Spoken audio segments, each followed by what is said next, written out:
10월 23일 토요일 아침입니다. 오늘 묵상하고 나눌 본문은 출애굽기 35장 30절부터 36장 7절입니다. 모세는 주님께서 명령하신 대로 부살렐이라는 사람과 오홀리압을 성막을 제작하는 책임자로 세웠습니다. 그리고 자원하는 기술자들을 불러 모았습니다. 그리고 백성들로부터 들어온 예물, 헌신된 예물들을 다 이 사람들에게 주었습니다.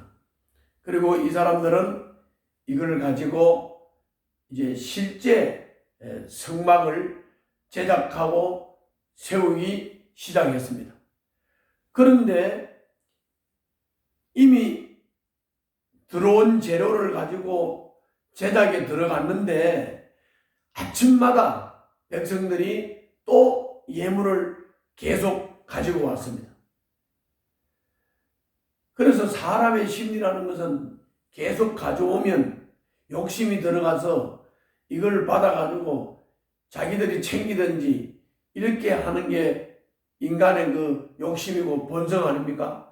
그런데 이 사람들은 아침마다 계속 예물을 백성들이 가지고 오자 이거를 모세에게 말해서 이제 가져오지 말라고 명령함으로써 더 이상 성막을 짓기 위한 재료들을 또는 재능들을 하나님께 바치는 것이 중단이 됐다. 이게 이제 오늘 전체 내용입니다. 자, 그러면 먼저 본문을 좀 보고 그리고 핵심적인 내용들을 요약을 하면서 우리들의 삶에 적용을 하도록 그렇게 하겠습니다. 먼저 30절부터 36장 1절입니다. 한번 보시죠. 제가 읽겠습니다. 모세가 이스라엘 자손에게 말하였다. 주님께서 유다 지파 사람 훌의 손자이며 우리의 아들인 부살렐을 지명하여 부르셔서 그에게 하나님의 영을 가득하게 하시고 지혜와 총명과 지식과 온갖 기술을 갖추게 하셨습니다. 그러니까는 그 성막을 짓는 총 책임자인 부살렐, 이 부살렐은 하나님이 지명하여 불렀다. 그리고 그 부살렐에게 하나님의 영을 가득하게 부어주시고 지혜, 총명, 지식, 온갖 기술을 갖추게 하셨다.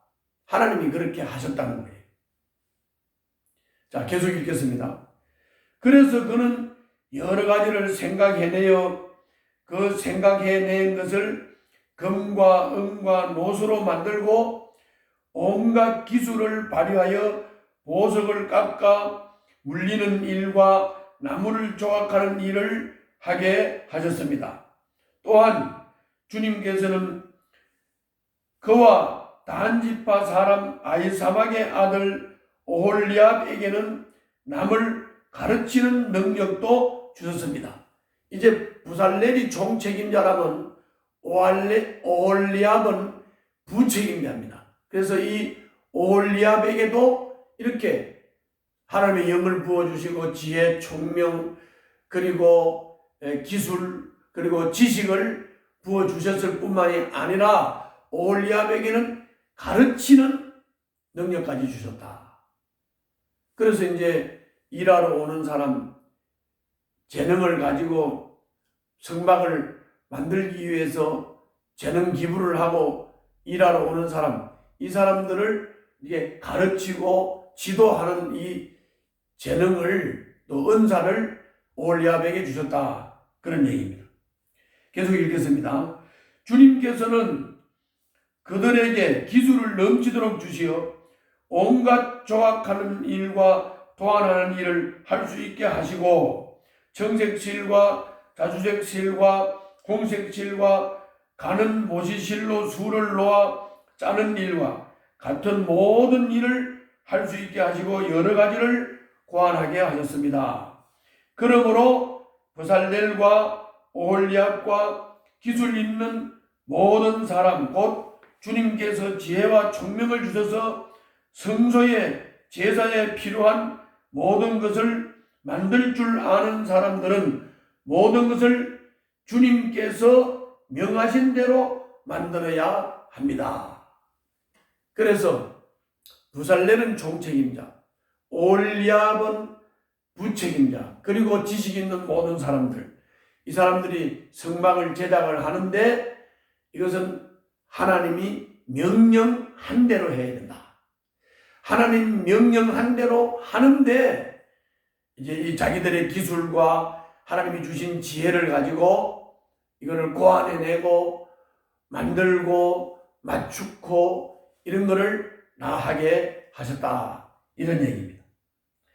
자, 여기서 우리가 꼭 정리하고 넘어가야 될 것은 책임자 브살렐과 오홀리압은 하나님이 지명하여 불렀고 이렇게 부른 사람들, 일꾼으로 세운 사람들, 이런 사람들은 하나님이 성령 충만 주시고 지혜도 주시고 총명도 주시고 지식도 주시고 기술도 주셔서 그 일을 하게 하신다.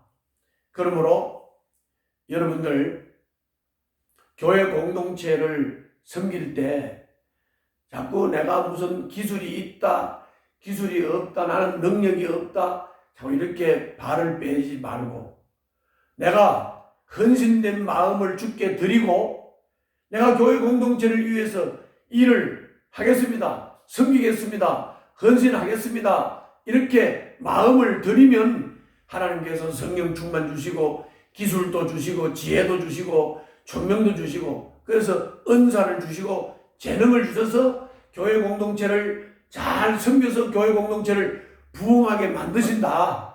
이거를 꼭 기억하시고 내가 무슨 능력이 있어서 하는 게 아니라 하나님이 세우시면 내가 하겠습니다 하고 내 마음을 드리고 헌신을 하면 하나님이 하도록 은사도 주시고 성령 충만도 주시고 지혜도 주셔서 하게 하신다. 이거를 꼭 기억하시고 먼저 마음을 주님께 드리시기를 바랍니다. 그러면 주님께서 크게 사용하실 줄 믿습니다. 자, 다음은 이제 36장 2절부터 7절까지입니다. 조금 전에 제가 서론에서 말씀드린 대로 이제 모세에게 들어온 재료들을 받아서 이제 기구를 만드는 일을 시작을 했는데 아침마다 또 가지고 오니까 이걸 모세에게 말해서 이제 그만 가져오라고 하는 부분입니다. 자, 제가 읽겠습니다. 모세는 브살렐과 오홀리압과 주님께서 그 마음에 지혜를 더하여 주신 기술 있는 모든 사람, 곧 타고난 재주가 있어서 기꺼이 그 일을 하고자 하는 모든 사람을 불러보았다. 그들은 이스라엘 자손이 성소의 제사에 필요한 것을 만드는데 쓰라고 가져온 모든 예물을 모세에게서 받았다. 그런 다음에도 사람들은 아침마다 계속 자원하여 예물을 가져왔다. 모세에게 바친 예물을 일할 사람들이 받았는데 아침마다 또 계속 백성들이 예물을 가져왔다. 그 말입니다. 그래서 성소에서 일을 하는 기술 있는 모든 사람이 하던 일을 멈추고 모세에게로 와서 이르기를 백성들이 주님께서 명하신 일을 하는데 썩어도 남을 만큼 많은 것을 가져오고 있습니다 하였다. 그래서 모세는 진중에 명령을 내려서 남자든 여자든 성소에서 쓸 물품을 더는 헌납하지 말라고 알리니 백성들이 더 이상 바치지 않았다. 그러나 물품은 그 모든 일을 하기에 넉넉할 뿐 아니라 오히려 남을 만큼 있었다. 그렇습니다. 여기서 우리가 알 수 있는 것은 일단 하나님의 일을 하는 사람들이 예물을 계속 가지고 와서 남을 정도가 돼도 욕심을 부리지 않고 그만 가져오라 했다. 이게 하나님의 일을 하는 사람들에게 있어서 매우 중요한 거죠. 욕심으로는 하면 안 되죠. 또 하나님의 일을 하면서 자기 유익을 챙기면 안 되죠. 그 다음에 이 교회 공동체를 세우기 위해서, 성막을 세우기 위해서 이렇게 예물을 드리는데 아침마다 계속 가져와서 썩어도 남을 정도로, 넘칠 정도로, 그만 가져오라 할 정도로 계속 드렸다고 하는 것. 이게 또 엄청난 거죠. 이렇게 하나님의 일을 해보면은 남지도 않고 모자라지도 않고 꼭 맞게 하셨다. 이런 말을 우리가 많이 하는데 꼭 그런 것이죠. 우리는 하나님의 일을 할 때 뭐 재료가 부족하다, 물질이 부족하다, 없어서 못한다, 이거 아니라고요. 하나님은 넘치도록 하시고 또 우리 백성들은, 또 성도들은 넘치도록 드리고, 그리고 그것을 가지고 넘치도록 할 수 있도록 주님은 하신다. 쓰고도 남고 사용하고도 남고 만들고도 남도록 하신다. 이게 하나님의 방법이다. 만약에 이게 모자라게 느껴진다, 그러면 그 사람의 욕심이 작용하는 거죠. 그러면 거기서부터 문제가 일어나는 겁니다. 자, 성막을 짓는 일은 꼭 교회 공동체를 이루는 일입니다. 성막에서 제사 드리는 이 일을 위해서 구약에서는 성막을 제작했지만 신약에서는 곧 이것은 교회 공동체를 세우는 일이다. 이 일은 넉넉히 부족함이 없도록 주님께서는 채우시고 성도들은 넘치도록 바친다. 그래서 하나님의 일은 남지도 않고 모자라지도 않도록 이루어진다 하는 것을 우리가 꼭 기억하고, 뭐 없어서 못합니다, 부족해서 못합니다, 이런 변명을 하지 말아야 되겠습니다. 오늘 또 주님과 함께 이런 하루를 보내시기를 바랍니다. 주님이 동행하실 줄 믿습니다. 기도하겠습니다. 살아가시 계신 우리 아버지, 저와 우리들에게 주님이 주신 재능과 은사가 주의 일에 적절히 쓰임받게 하여 주셨고, 주님이 주신 물질이 주님께 적절히 쓰임받게 하여 주시옵소서. 예수님 이름으로 기도하옵나이다. 아멘.